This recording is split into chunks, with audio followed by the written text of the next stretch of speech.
Oh, guys, I just came back from my internship, so I'm so tired. What's been going on? Same. So much school. homework. Midterms. Yeah, it's Wait, terrible. what are you guys doing here? It's Bring a Friend to SportsZone. Yeah, but we gotta get started with the show, so. This is SportsZone.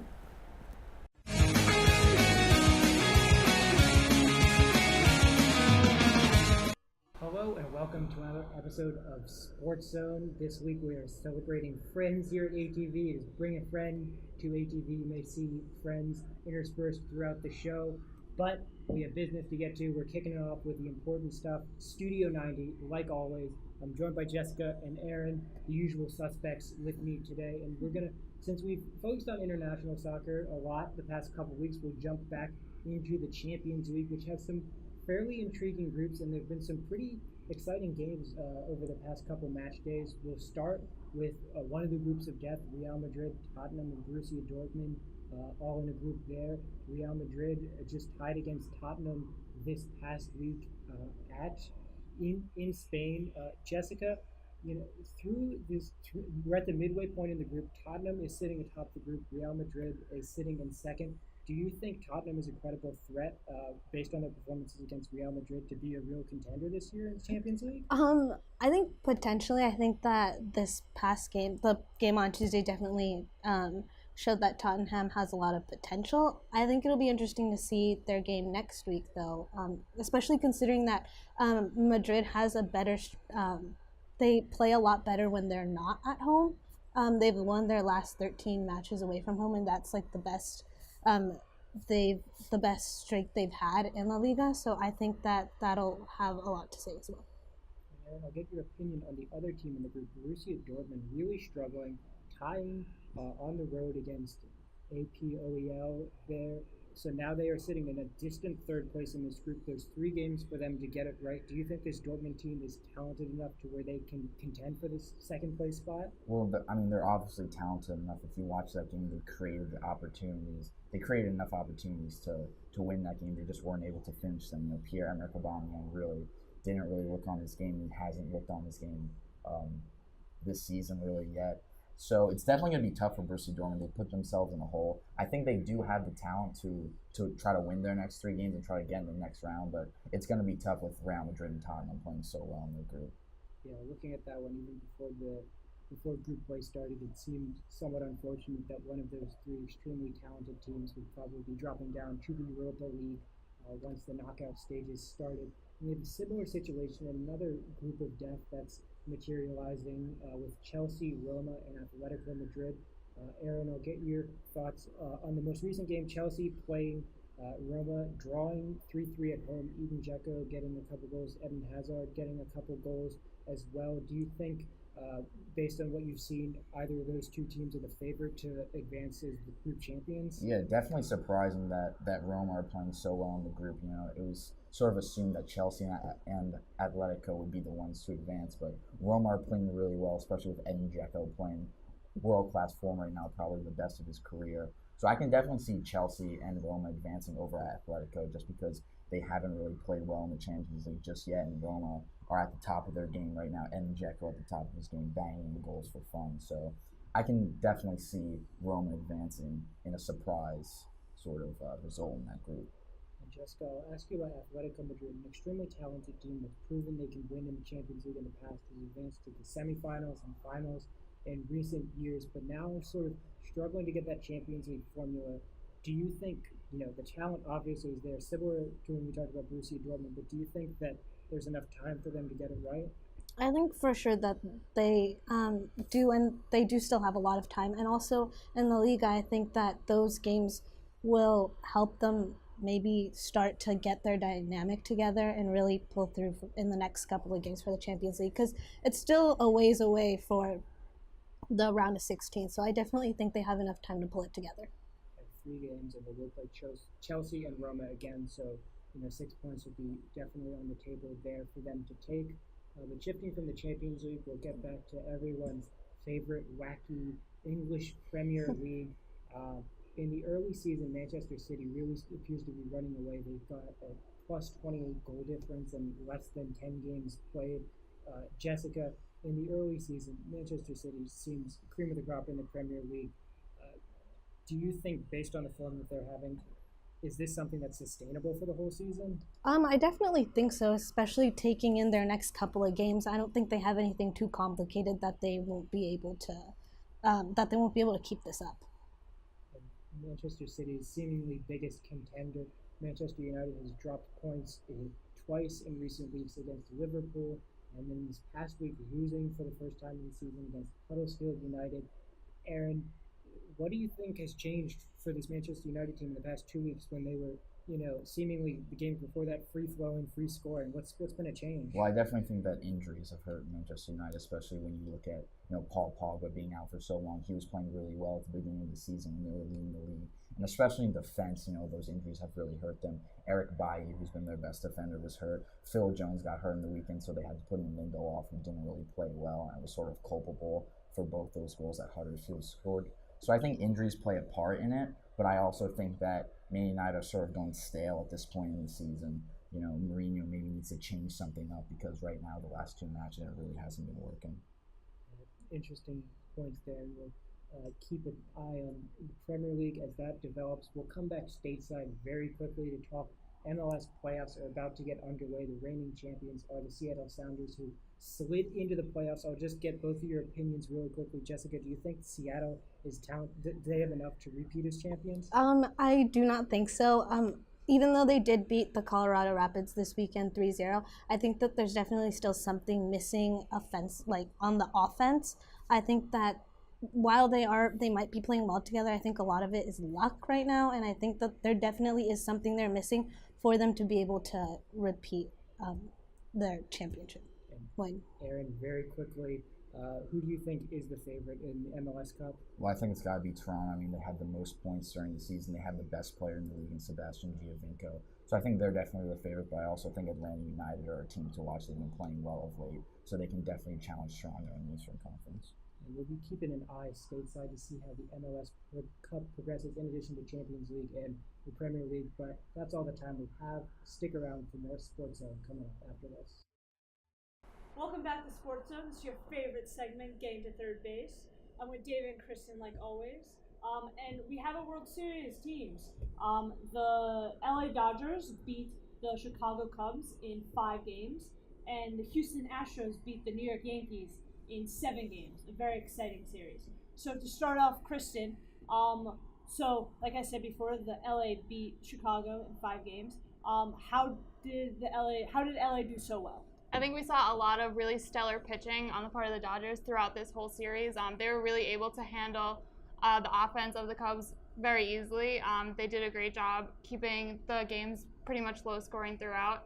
And we saw a little bit of crazy umpiring throughout these games. There were a lot of calls that happened that went in favor of the Dodgers when they needed them to be that way.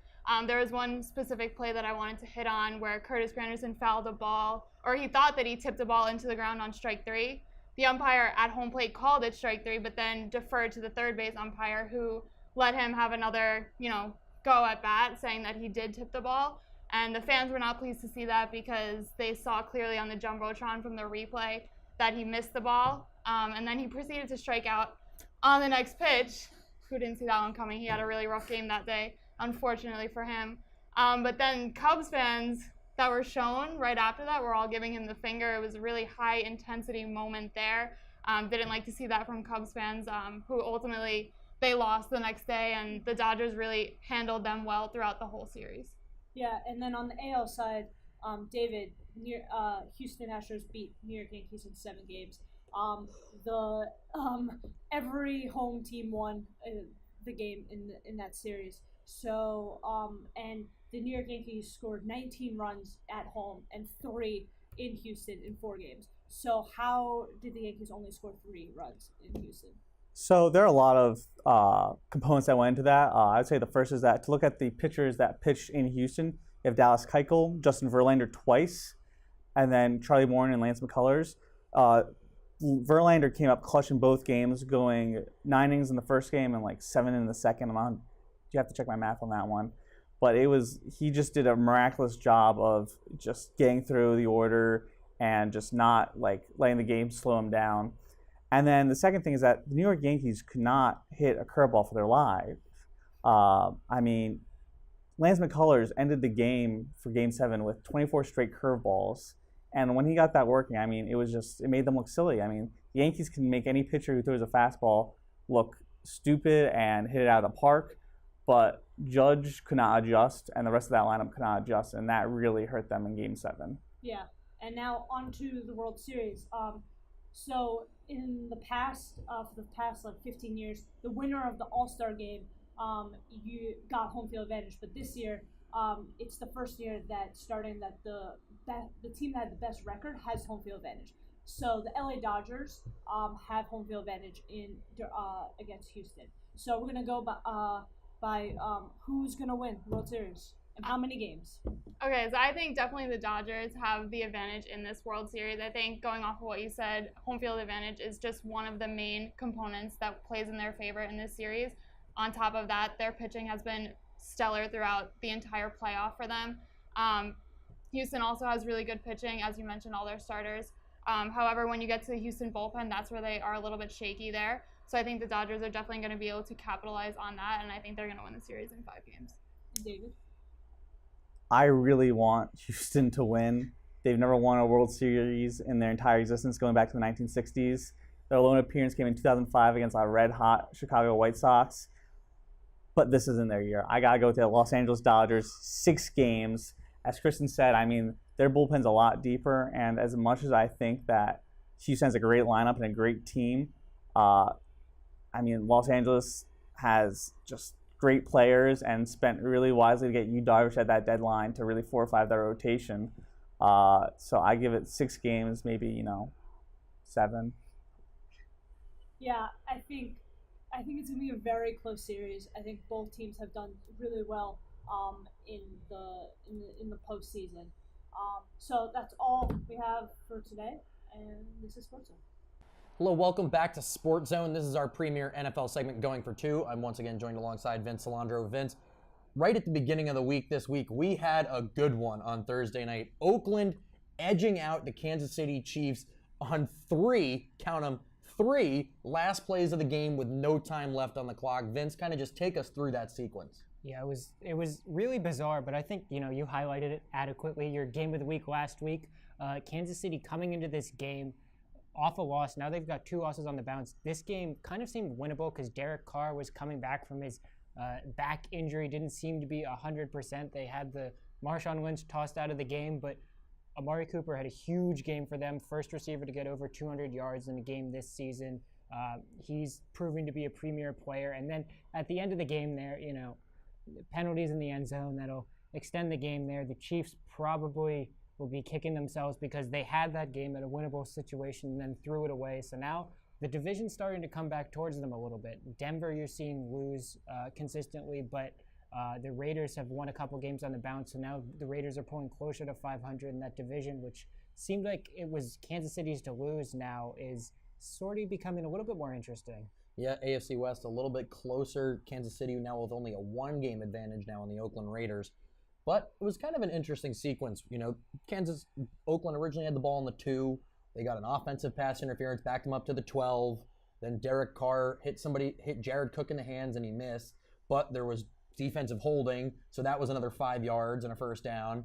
And then it was another penalty that led to half the distance to the goal before Michael Crabtree finally caught the game-winning touchdown. So a very interesting sequence. Swinging over to the other side of the pond, we had the NFL London series, this time not at Wembley Stadium because of Tottenham Hotspur's home game against Liverpool. They're playing at Twickenham Stadium in London. You had the LA Rams continue domination, 33-0 against the Arizona Cardinals. Vince, what happened over in London? I think you saw Todd Gurley put in another great performance. Jared Goff is proving that he can be a potent and somewhat competent NFL quarterback, and the Rams really are a force to be reckoned with. We talked about last week the injury to Aaron Rodgers really throwing the NFC up in the air, and we see again the Falcons losing this week, the Panthers losing this week, so teams like the Rams are really starting to capitalize on those premier powerhouses in the NFC really suffering. And I think this another big takeaway from this game, not talking about the Los Angeles Rams, you look at the Arizona Cardinals losing their quarterback, Carson Palmer breaking his arm. That possibly might be Carson Palmer's last action of his career. A very good career in the NFL for him, but I think the Cardinals, looked like they were starting to mount something when they acquired Adrian Peterson a couple weeks ago, but now they just seem like an old team, very hurt, and no quarterback. They can't really contend. Yeah, Carson Palmer once again suffering a broken left arm in kind of a sandwich-like hit that he suffered against the LA Rams. Drew Stanton came in. Drew Stanton's been getting a lot of action for a backup quarterback over the last couple of years. But as you said, the 2003 Heisman Trophy winner and probably the most successful USC quarterback we've seen in some time could be singing his swan song. Swinging to other games to a person who's not singing his swan song, Mitch Trubisky, with by far one of the worst stat lines in QB history at 4 for 7 with about 100 yards, finds a way to beat the Carolina Panthers at home 17-3. Vince, what happened in Chicago? Well, I think you got to look. Chicago's defense won the game for them. They had 2 75-plus yard defensive touchdowns from the same player, from a rookie. The Panthers kind of struggled a little bit, and this was a terrible game to watch from a viewing perspective. But the Bears are a very weird team. They're 3 victories. They've beaten the Baltimore Ravens, they've beaten the Pittsburgh Steelers, and now the Carolina Panthers. This was a team that was supposed to be, with the New York Jets as one of the worst teams in the league. Both those teams sort of defying expectations. Mitch Trubisky, by no stretch of the definition would you call this a good performance at all, but his team was able to get him across the line and win. You mentioned the New York Jets, kind of not a little bit opposite of expectations for the New York Jets, as we mentioned. Weren't many people expecting them to go this far. They had a chance to rematch against the Dolphins, and the game was thrown away by Josh McCown. Vince, what happened in the last 2 minutes for the Jets? They were leading by 14 points. Yeah, this was an odd one, and this is another 2 weeks in a row. You could say the Jets really kind of hard done by luck or throwing the game away. Probably could have feasibly beaten the New England Patriots last week, and absolutely 100% should have beaten the Miami Dolphins yesterday. Allowing 17 unanswered points in the fourth quarter to a backup quarterback after Jay Cutler goes out, and we sort of talked about it before this segment. The Jets, even after all of this, had a chance to just get into overtime and give themselves a chance, not do anything stupid, under 2 minutes left in the game, deep in their own zone. They decide to throw an out route. Josh McCown doesn't really have the arm for that, throws it into zone coverage, easily intercepted, so the Dolphins are able to score 10 points with under 2 minutes left in the game. The Jets, we were talking about how they had a promising season, and this was maybe what we would have expected towards the beginning of the season from the Jets, just terrible ways to lose the game. Speaking of quarterbacks who do have the arm for that, we did not see one suit up for the first time in a very long time in a Green Bay Packers uniform. You had the New Orleans Saints taking on the Green Bay Packers at Lambeau Field, and for the first time in a long time, you had a different look at quarterback with Brett Hundley. Ultimately, the Saints won 26-17. Vince, since we're running out of time soon, matchup week 8, who's you got? We were looking at the matchups of the week. Not a lot of big matchups, but I'm going to look at one that has the potential to be big. We got Deshaun Watson and the Houston Texans taking on Russell Wilson and the Seattle Seahawks. Both those teams sort of flying under the radar with some of the bigger headlines going on in the league this year. It could be an explosive matchup there. And I have to go with the Monday night matchup. You have the Denver Broncos and the Kansas City Chiefs colliding at home for the Kansas City Chiefs. It'll be very loud in Arrowhead. It'll be rocking. It'll be good to go. Both teams definitely desperately in need of a win to possibly stay relevant in their division, or possibly even, for the Kansas City Chiefs perspective, stay alive and stay atop their division. But anyway, that's all the time we have for this segment of Going for Two. More SportsZone coming to you after this. Hello and welcome back to SportsZone. This is our NBA segment. Throwing it up. I'm joined by Aaron and a new face, Daniel. Welcome to SportsZone, Daniel. We're going to jump in. The season is just over a week old, but there's already plenty of storylines for us to touch on. Probably the biggest opening night in Cleveland, the Boston Celtics taking on the Cleveland Cavaliers. And Gordon Hayward, the Celtics' big free agent acquisition, goes down with a really ugly, really scary-looking leg injury. He'll be now out for the entire year. And Aaron, I'll just get your initial thoughts. What does this do, not just for the Celtics, but the entire Eastern Conference picture? Yeah, really a horrifying injury with that Gordon Hayward, Kyrie Irving trying to throw him an alley-oop, and just that horrific injury. And it really stings for the Celtics because this whole offseason they sort of rebuilt their team. They got rid of some key pieces, guys like Avery Bradley and Jay Crowder, in order to be able to have Gordon Hayward on their team and to have him be out in the first game for the rest of the season. really hurts them. It really changes the shape of the Eastern Conference. Everybody thought that the Celtics would be such a contender with the Cavaliers, but now it just sort of looks like the Cavaliers are going to walk to the NBA Finals because this Celtics team is arguably worse than the Celtics team last year that still couldn't beat the Cavs. So it's just so bad for the Celtics that they sort of rebuilt their team. They had such a good prospects coming into the year, and then for this to happen in the first game, I really feel bad for the Celtics. Daniel, do you agree with Aaron that this is completely derailing for the Celtics season? Yeah, I agree completely, especially because now the Celtics are going to expect a lot more from youngsters like Jaylen Brown and Jason Tatum, and they're very talented players, of course, but now they have more of a scoring load to deal with. In fact, that's an issue that the Celtics were facing last year, that they didn't really have a second go-to option besides Isaiah Thomas. And this year they had Kyrie Irving and Gordon Hayward, so they felt like that was a really good 1-2 punch that would last the whole season. But now, unfortunately, Kyrie Irving is the only proven All-Star on the team, and they're going to have to expect more scoring from former All-Star Al Horford and the youngsters Tatum and Brown, of course. This injury really seems to open up the Eastern Conference, and the team who could potentially prosper from that is the Milwaukee Bucks, who's kind of have been a fringe team for the past couple years. Giannis Antetokounmpo in the first couple games of the season is posting huge numbers. Daniel, do you think a team like the Bucks can potentially slide in and take that number 2 seed in the Eastern Conference?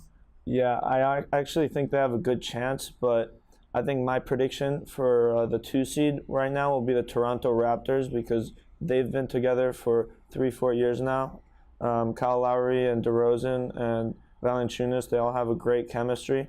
But I think Giannis, individually speaking, is definitely the front runner for MVP right now, especially if they can post maybe a record above 50 wins, which is definitely doable in the weaker Eastern Conference. But I think the Bucks this year have a chance to make it to the Eastern Conference Finals, but I think making it to the second round is more realistic. Shifting from the Eastern Conference out to the West, from teams sort of at the top of the conference to a team rock bottom of the conference, the Phoenix Suns going into the season really didn't have much expectations. I think everyone expected them to be bad. I don't know if they expected them to be, getting blown out by 50 points, allowing 130 points per game, but they were expected to be bad. But Aaron, the Suns, after 3 games firing their coach Earl Watson, and it seems a lot of turmoil and trouble there. What do you make of this situation in Phoenix? Well, the situation in Phoenix, going into the season, we sort of knew that they wouldn't be a playoff team, but it is a team with a lot of young talent, with Eric Bledsoe, with Josh Jackson, who they just drafted. So they definitely have a lot of talent, but I think that, it's just not working out, especially defensively. They've been terrible, and Earl Watson maybe wasn't the man for the job, but this team that sort of had like a good future, Eric Bledsoe maybe staying with them. Now he's demanding a trade. So, a season that they sort of knew they were rebuilding, but, maybe we're going to get better in 2 or 3 years, is sort of going to flames right now. It's definitely not looking good in Phoenix.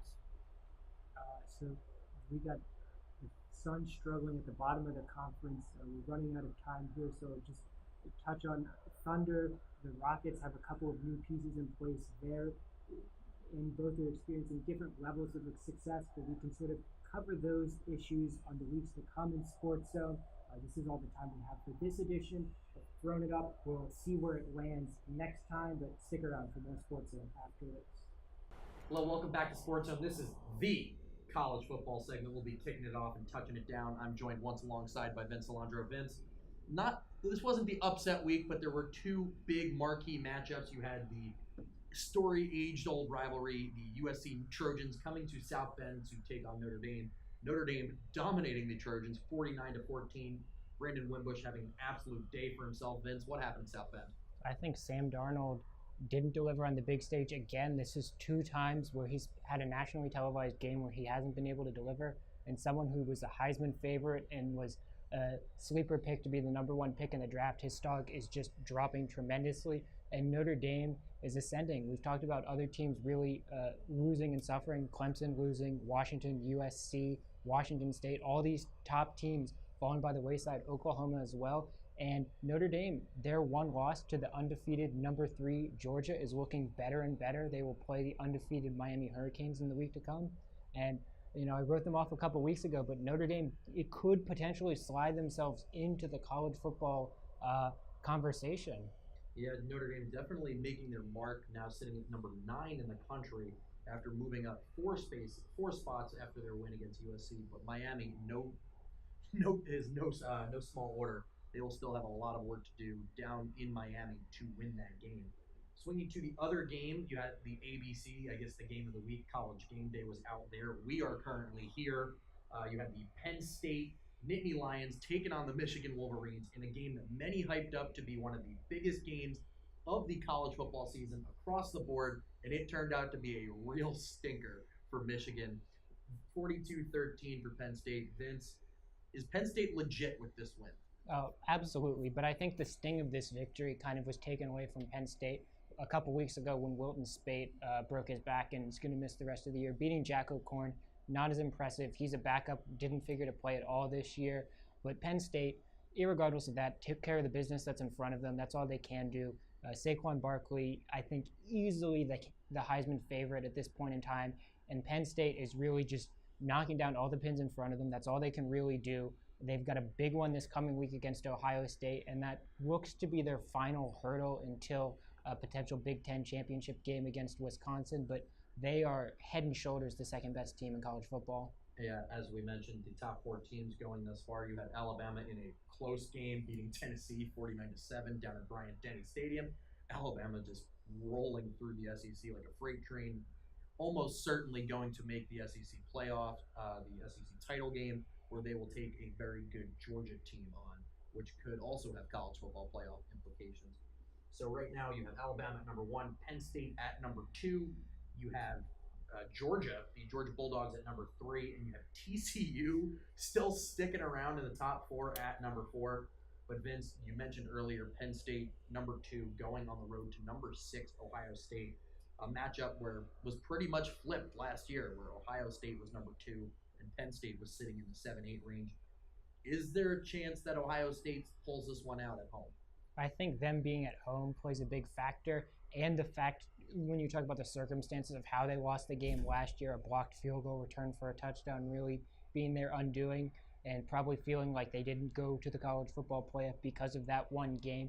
There will be a lot of animosity, and the excitement level will be high. College Game Day being there, but I think Penn State, from the body of their work and the evidence that they've shown thus far this season, I don't think there's any shadow of a doubt in my mind that they will come out of this victorious. It will probably be closer than their victory over Michigan, obviously, but I think Penn State's going to take it. Yeah, Saquon Barkley is still showing that he can run through pretty much any defense across the country.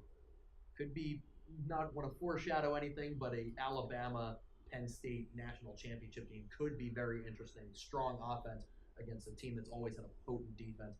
But quickly before we go, kind of starting to get towards the college football playoff, the college football playoff rankings ever so looming now within the next coming weeks. We will actually start to see rankings. Vince, you're going to have to see teams. Georgia's going to have to probably play Alabama in an SEC title game, which could affect the top 4.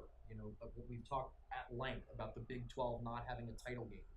Who do you think at the end of the year is actually going to make it into the top 4 and make the college football playoff this year? I think the winner of the SEC, obviously, most likely going to be Alabama. That team will be a shoo-in. Whoever wins the Big Ten, looking to be like Penn State. Those 2 teams are absolute 100% locks. I think if TCU or Miami, either of those teams, if they're able to make it through the rest of the year undefeated, I think Miami can slide in there as an undefeated ACC champion. If they are able to beat Clemson, that would be a good win for their resume. But I think a one-loss team is definitely going to be in there. I think TCU, even if they do run the table, the Big 12 usually gets looked at unfavorably by the selection committee because of that lack of title game. And when you look at it, the Big 12 just isn't very good this year in terms of quality teams. So we could see a one-loss team, potentially an Ohio State, a team like that. We could see Notre Dame slide in there. I think the 4th spot is really up for grabs, and we don't have a real clear picture now, but as we start to get 10, 11, 12 weeks into the season, it'll become a bit of a clearer picture. My hot take is going to be Alabama at number 1, as many people probably expect them to do. Penn State, I do think they will pull it out. They'll finish number 2. I think Georgia, if they lose to Alabama, I just genuinely can't see them dropping below a team like Ohio State. I can't see it. So unless Ohio State, because they seem to get favorable looks. Remember, they didn't win the Big Ten last year, and they got in the playoffs, and Penn State didn't as the Big Ten champion. So I think that could potentially sway things. So I'm going to go Alabama, Penn State. I'm going to say Wisconsin finds a way in, and I'm going to say Georgia rounds it out. I think it's going to be SEC and Big Ten. But anyway, that's all the time we have for this edition of the college football segment. More Sports Zone coming to you after this. Hello, welcome back to Sports Zone. This is our premier AU athletics panel segment, whatever you want to call it. AU Insiders. I'm joined alongside once again by Vince Salandro. Vince, a big week in AU athletics with a monumental, possibly Patriot League tournament implicating volleyball game in Bender Arena on Friday. American taking on Navy at Bender Arena in a 5-set thriller. It truly lived up to the hype. Vince, take us through the 3-2 comfort behind win for the Eagles. Yeah, we billed it as the Battle of Bender last week, and we gave it a lot of hype. We may have undersold the game. The game was phenomenal. AU dropping the first 2 sets. In the first set, a little bit unlucky to lose, but in the second set, Navy, a very athletic team, was able to get their outside hitters involved in the game, and they hit very well in the second set, went into the halftime interval.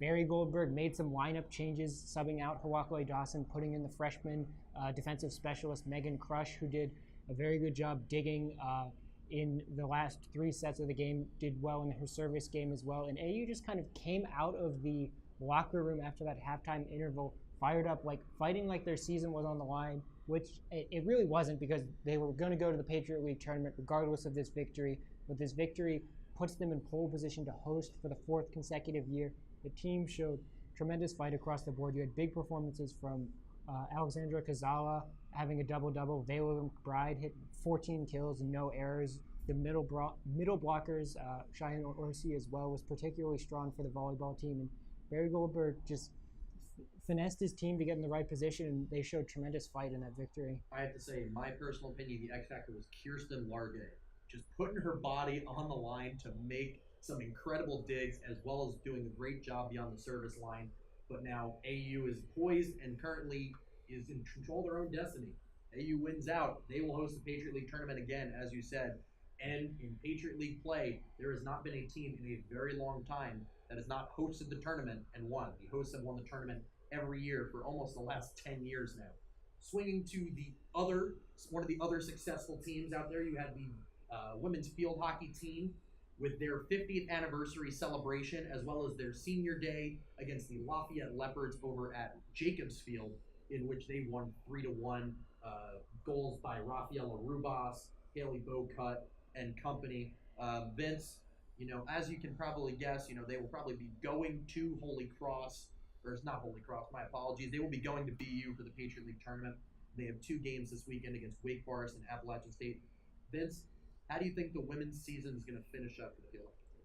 Well, I think stepping out for non-conference play these next 2 weeks, kind of getting them prepped for that big Patriot League tournament weekend. It seems in all likelihood that we will have a rematch of last year's title game, where it was BU against American. Same scenario in Boston. AU has won it in Boston in the past. This is a team that's proven pretty strong, getting a lot of contributions from their younger players. They've got a good core in their defense of the older players. I think this team definitely knows what it takes to get the victory, and I think they'll have a chip on their shoulder. They lost to BU last year and were able to get redemption in the Patriot League Championship. So, a similar scenario setting up, but I think their season's going to come down to that championship game against BU. A regular season, when it gets to the postseason, is all out the window, because the automatic bid goes to the Patriot League champion who wins the tournament. It doesn't go to who wins the regular season. Kind of going to other news, we're going to stick with the positive before we get to the negative. The women's soccer team won. I'm going to let that settle in. The women's soccer team pulled out the W against Loyola on Wednesday, 2-1. Kira Flaherty with 2 goals. Finally, Annabelle Herring moving her from center back to up front. Vince, is that the secret? I think, she's more of a natural defender. She played in the role of center back, being one of the elder statesmen on the team, being the experienced and one of the best players on the team. You kind of want to have a solid defense before you can build forward. But I think at this point into the season, Annabelle Herring's seen enough from her young defenders to trust them to hold the fort, and she was able to put Flaherty in her more central midfield role. The team looked a little bit more free-flowing. They were able to get chances beyond the 40-yard pot shots that they've had throughout much of the season. Were able to generate chances, and really they outshot, they outpossessed Loyola in that game on the road, and building some momentum. The team looked pretty good, so some stepping stones for Annabelle Herring's group to build on as they move into next season. They got a Patriot League win, and over the weekend they still scored a goal. They did unfortunately lose to Lafayette 3-1. Now going to kind of the more calamity of the teams, you had the men's soccer team drop their parents' weekend game at home against Lehigh at 4-1. Todd West just not figuring out answers. They're beating teams that they shouldn't necessarily be beating per se. And sometimes when the lineup seems like it should be set, it gets changed again. When especially I can point to Vinny Barone and Trey Etchesoretta getting moved back and forth. Today, the one goal for the Eagles scored by Alamine Salako. Vince, the men's team, I know it's a young team, but what do they need to do to get ready for this next season coming up?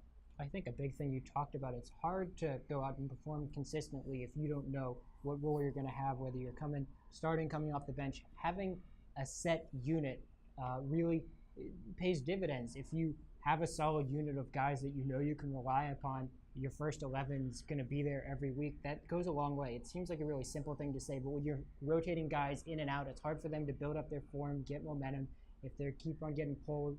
And I think they need a second goal scorer. Nick Dimitrovic in his rookie year in the Patriot League has shown he's a capable Patriot League goal scorer, but he needs help. They need a second goal scorer and solidifying that back line. Their goalkeeping has been calamitous and in shambles this year, just rotating.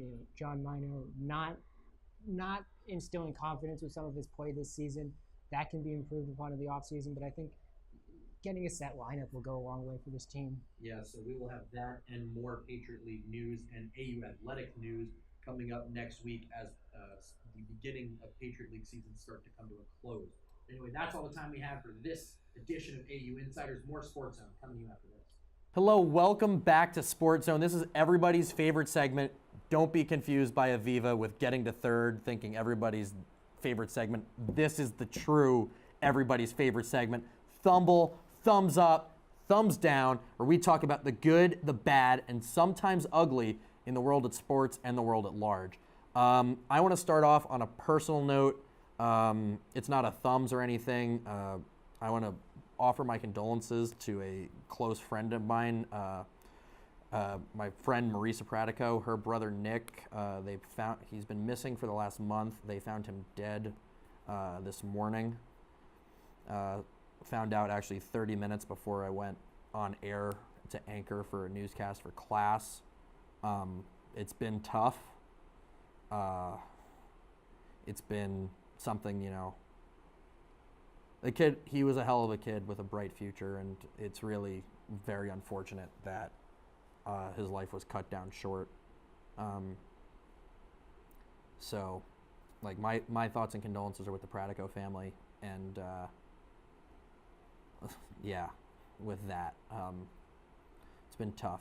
But coming back to sports, we're going to have to do a quick 180 pivot, and the show must go on. So I'm going to start right off the bat because I forgot this last week. Thankfully, Kristen saved me and reminded me. Thumbs down to Jake Elmsley because he sucks. Yeah, the beef will go on. This won't die anytime soon. Thumbs up to Kristen for being the only person I know who's been able to actually shoot video on Metro. I don't know. I didn't even know that was a thing until I saw your package today. It was definitely very well done. So kudos to you. Thumbs down to the New York Jets, and I mean double thumbs down, maybe even triple. 2 minutes left. You're tied at 28. You're on your own 15 with 1 minute and 30 left in the game. Why are you not just playing for overtime? Why don't you just live to fight another day and play for overtime? No. Instead, we're gonna throw the ball because Josh McCown's, Mr. Aaron Rodgers over here with 2-minute offense, decides, you know what, we're gonna throw it into soft zone, throws a pick on the 27. We lose the game 31-28. I couldn't tell you what happened. Thumbs down to the New York Rangers because we still can't find a way to win. For the love of Jesus, we're losing now. I think we're down 1-0 last time I checked. It's been absolutely ridiculous this season. It's a team that was even better than last year, that made the conference finals and is now out. So absolutely just ludicrous and just a horrible performance. AV, you've been great for us for the last 5 years, but it's time to be kicking the bucket on your Rangers coaching career. I want to thumbs up the New York Yankees because while they did lose in Game 7 of the ALCS, nobody expected them to make the playoffs, let alone get through the Indians, let alone even get through the Twins in the wild card game. And not only that, take the Astros to 7, a team that was projected to be in the World Series from day one. So I'm going to give a big thumbs up to the New York Yankees. Personally, I think you should bring Joe Girardi back. And it's a bright sign that, the Yankees will be having a number 28 celebration within the next 10 years. You heard it here first. So with that, I'm going to step aside. I'm going to pass it over to Aaron.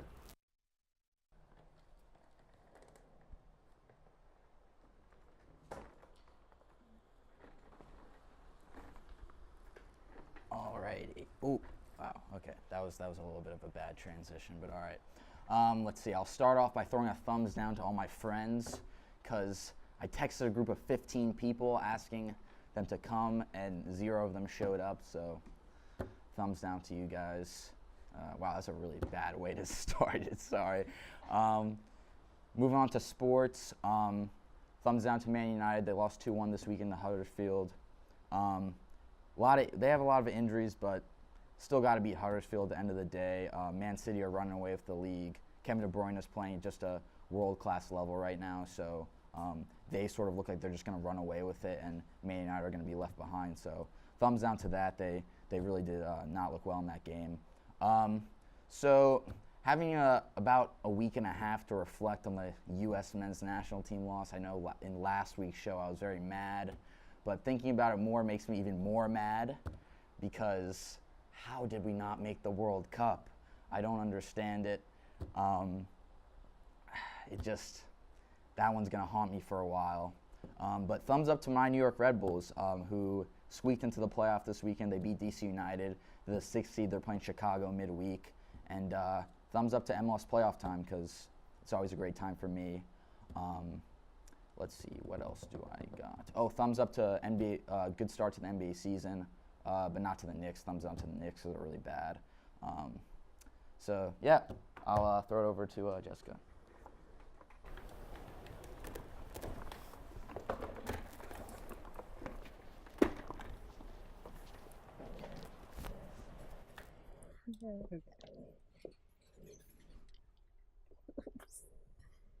Okay.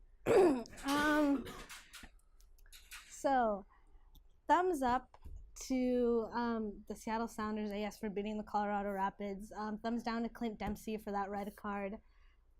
Really shouldn't elbow people in the face.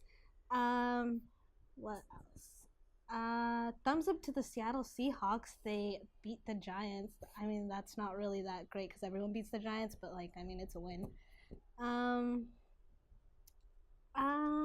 And let's see. Thumbs down to me because I shattered my phone. And yeah, that's really it. I'll throw it over to Daniel.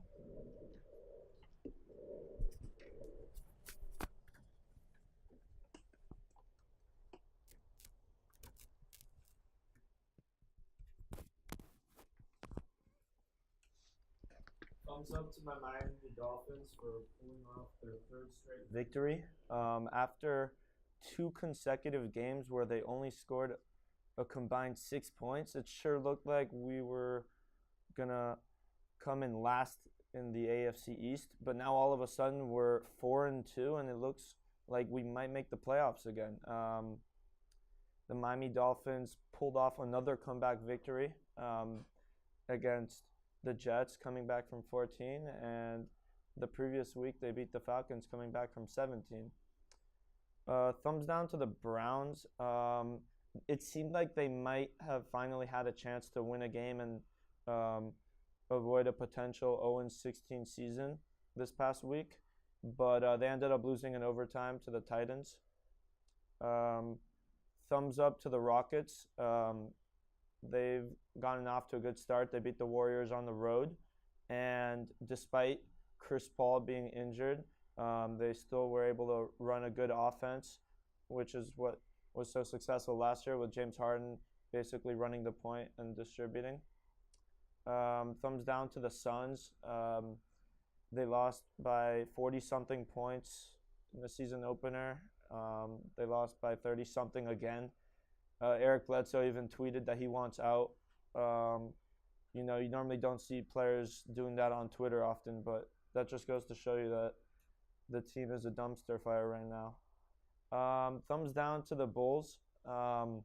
Nikola Mirotic actually broke his jaw because his teammate punched him in the face. And the Bulls were excited about having a good future and having good young players. And two of those guys aren't going to be in the lineup for 3 weeks because one is suspended and one is injured.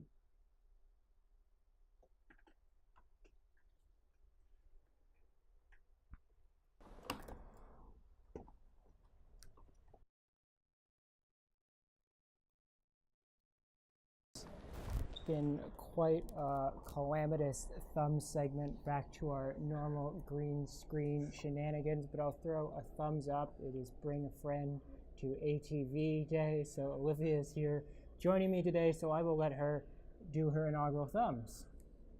Thanks, Vince.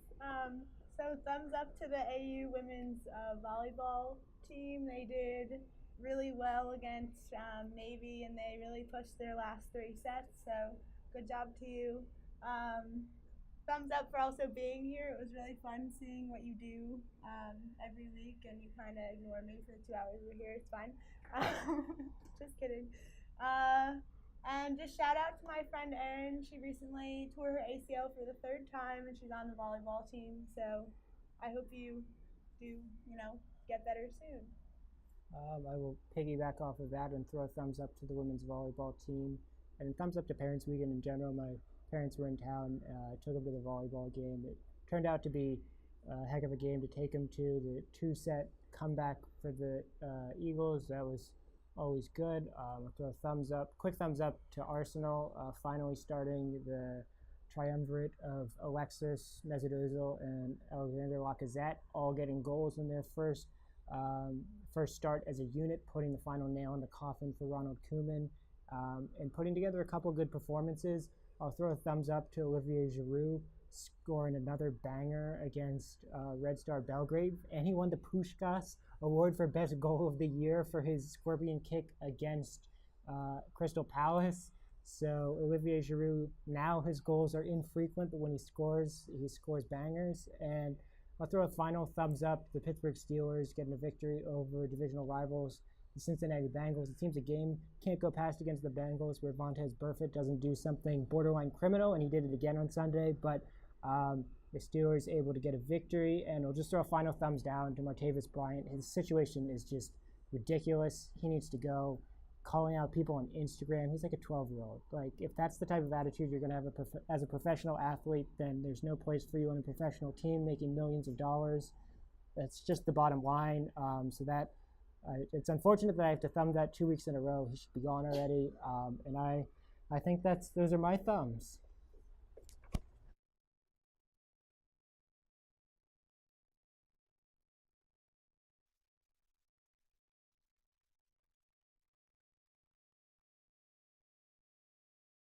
Right. I'm going to throw it over to Valentina for her inaugural segment of thumbs. So I'm going to give a thumbs up for SportsZone because I really liked it, and thumbs down for Aaron Rodgers' injury. All right. Thanks, Val. Thank you for being here. I'll give a thumbs up to everyone here that's here today. Today was Bring a Friend Day to SportsZone, and I really enjoyed it. Having everyone here in the studio was awesome. And to those of you who didn't bring a friend, that's okay because we are all friends. So my friends are your friends. So it was a really good day for SportsZone today. Lots of smiles all around. I will give a thumbs up to the World Series, which is starting this week. I'm super excited for that. Thumbs up to Curtis Granderson. Everyone knows he's my favorite player of all time. He's in his 3rd World Series this year with the Dodgers, and he's got a chance to win it. He hasn't won one yet, so I'm rooting for him. Hopefully a lot of people are rooting for him. He's a great guy. I'd love to see him win his first World Series. I'll give a thumbs down to the Knicks, who haven't been playing super well so far. Thumbs down to the Giants for losing today. Thumbs up to Ryan. Ryan was an anchor in our newscast today, and he did a phenomenal job. It was awesome. Not surprising to me that he did a great job. I'm sure all of you guys would expect nothing less of him. He did great.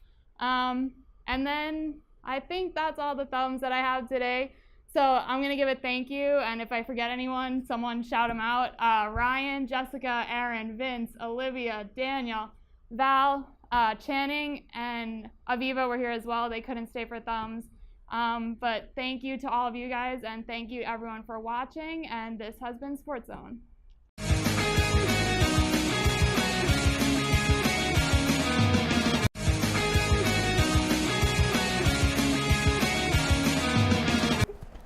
Go ahead. Testing. Okay. You guys are live.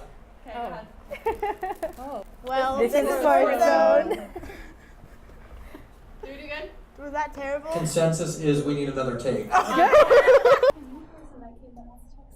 Oh my gosh. So Yes. many things are happening. This right is now. like they do play Holy Cross the 2. I gotta wonder if we're doing a women's soccer broadcast on the 28th. Oh, we might because it's their senior day. We might have to do a volleyball broadcast that day. Oh, I'm not here. Oh, I will be on the game. on Stadium. Live on the Patriot League Network on Stadium. Welcome to Reeves Field, home of the American University women's soccer team. The Lady Eagles will be taking on whoever they're playing.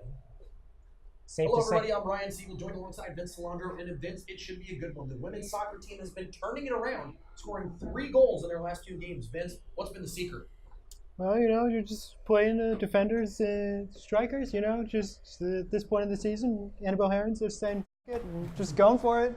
At this point, however, you got to look at Army West Point as well. Army being a strong team, always very in shape, and always high on fitness. Vince, what makes them such a lethal threat?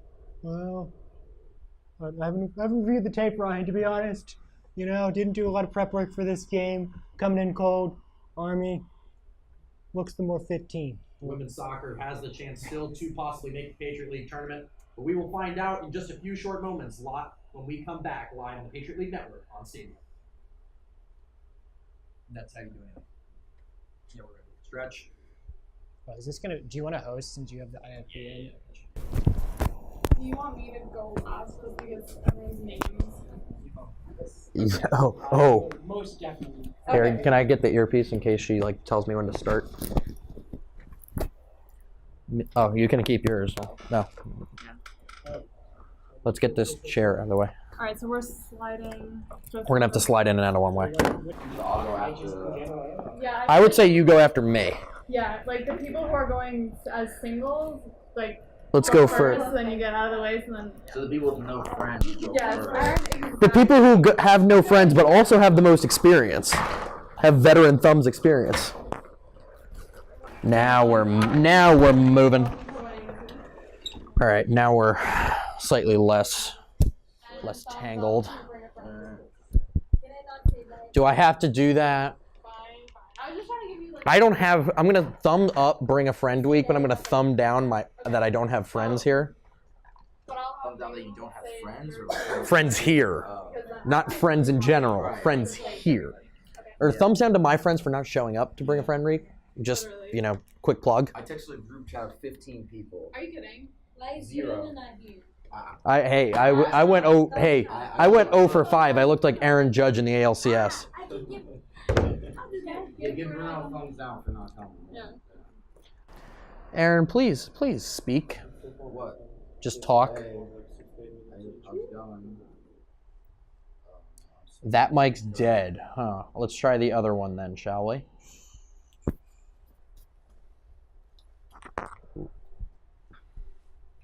Welcome back to Sports. Aviva needs to stop saying that everybody's favorite segment is getting to third base because that's just a lie. That is just complete. I'm about to. I have the power of being here, but I'm going to make a comment about that. Don't forget Jake. Oh, all right. Yes. Do not Hey, forget. Vince. If it seems like I'm running out of thumbs, stay back there, and if I don't say my weekly one, you need to hit me in the ear with it. So stay back there until I'm finished. We don't talk anymore. Yeah, he can hear me. I can hear myself. To remind Olivia when she comes in to go in front of us. Yeah, tell Vince we're receiving a public service announcement. Kristen says have Olivia come in front of Kristen, also but walk behind the camera because the last thing. Yeah, like have her come down. U.S. lost. I was just like, Yeah, you can come in front. Come on down. You're the next contestant. Okay. Vince, you have an Not ID. all the way, 'cause Crack it. Leave it Yeah. cracked. There you go. Perfect. I know I'm providing good blooper stuff for Kristen to edit later. I know what I'm doing. I've got a job to do here. Where's Cody? Are we doing like an in memoriam to Cody again? He said he's working on a film project. Oh, was this the movie that he wanted me to be in where I'm like some cult leader? Oh, yes, I think it might be. Yeah, I told him I was not. He's like, you'd be perfect. You're a fraternity president. You should know what it means to be a cult leader. I'm like, thanks? No thanks? I don't know. Cody might get his wish. I might have to do a news package on him. So he might genuinely get it. Yeah, no, he's chilling. We're talking life, meaning of life. Right, Vince? Amen. Amen. Amen to that. All right. It's time to get going.